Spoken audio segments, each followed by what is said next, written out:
បាទសួស្តីពុកម៉ែបងប្អូនបាទជាទីគោរពជាស្រឡាញ់ជារាប់អានទាំងអស់គ្នាបាទថ្ងៃនេះផងដែរពុកម៉ែបាទខ្ញុំបាទមានជាប្រភេទតួអង្គខ្លឹមវ៉ក្លូតរលេះដាច់បាទខ្លឹមវ៉ក្លូតរលេះដាច់ជាប្រភេទអាចហៅបានថាជានឹងពួនពុកម៉ែបាទ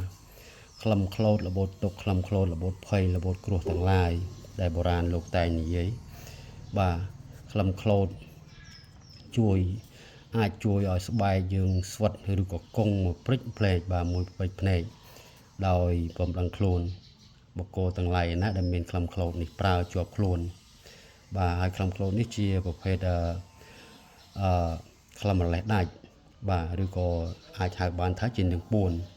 បាទគឺគាត់រលេះដាច់អញ្ចឹង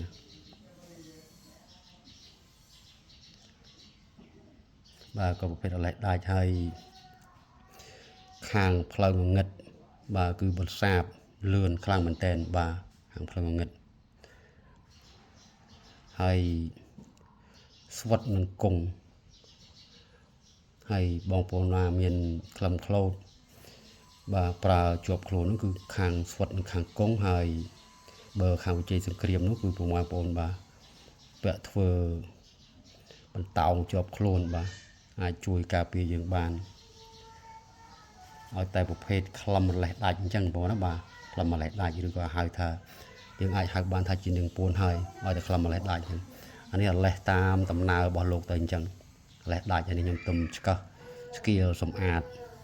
បន្តិចបន្តិចឡើយទេបាទយើងអាចយកទៅសាងជាតួអង្គបាន2អង្គ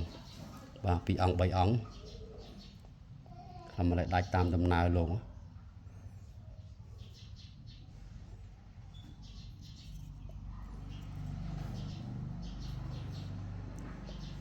ខ្លឹមនោះស្អាតខាងនេះគឺខ្លឹមតាន់មកបងបាទតាន់មកតាន់តែខ្ញុំកោសវាបន្តិចសមមិញកោសគាត់ខាត់តិចតិចតែពីដើមមកគឺគាត់នៅស្រួចចុងលើខាងក្រោមគឺស្រួចទាំងអស់ហើយខ្ញុំមើលទៅវាអត់ទាន់ស្អាតពេកតែអញ្ចឹងសម្អាតហើយទៅជូតប្រេងព្រឹកមិញហ្នឹងឯង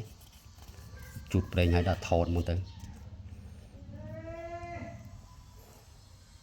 ប្រភេទខ្លឹមក្លូតរលេះដាច់ឬក៏ហៅថានឹងពួនក្លូតបាទហើយក៏នេះក៏អញ្ចឹងដែរក៏នេះក៏នៅស្រូចចុងស្រូចគល់នេះខាងនេះនៅស្រូចឡើយវាលេះដាច់ចឹង